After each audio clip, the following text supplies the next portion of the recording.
IPL 17వ season అట్టహాసంగా ప్రారంభమైంది. అదిరే వేడుకలు, స్టార్స్ రీఎంట్రీలు, వావ్ అనిపించే క్యాచ్లు, ఊపిరి బిగబట్టే ఉత్కంఠతో ఐపీఎల్ మజా మొదలైంది. చెపాక్ వేదికగా జరిగిన తొలి మ్యాచ్లో రాయల్ ఛాలెంజర్స్ బెంగళూరుపై చెన్నై సూపర్ కింగ్స్ 6 వికెట్ల తేడాతో విజయం సాధించింది.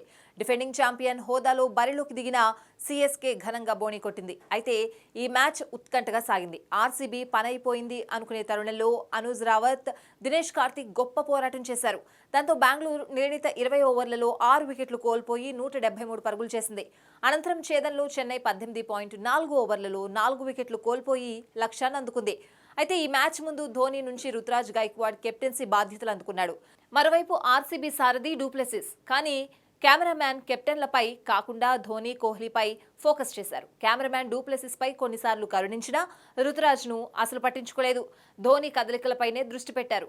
దీంతో మాజీ క్రికెటర్ వీరేంద్ర సెహ్వాగ్ కెమెరా సిబ్బందిని ఉద్దేశించి సరదా వ్యాఖ్యలు చేశాడు. ఈ ఐపీఎల్లో కామెంటేటర్గా ఉన్న సెహ్వాగ్ తన సెన్స్ ఆఫ్ హ్యూమర్ను మరోసారి చూపించాడు. బ్రదర్, దయచేసి రుతురాజ్ ముఖాన్ని కూడా చూపించండి, అతను సీఎస్కే కెప్టెన్, కానీ ఈ కెమెరామ్యాన్ ధోనీ ఫేస్ మాత్రమే చూపిస్తున్నాడు అని సెహ్వాగ్ అన్నాడు. అయితే ప్రస్తుతం సెహ్వాగ్ ధోనీని ఉద్దేశించి చేసిన ఈ కామెంట్స్ సోషల్ మీడియాలో వైరల్ అవుతున్నాయి.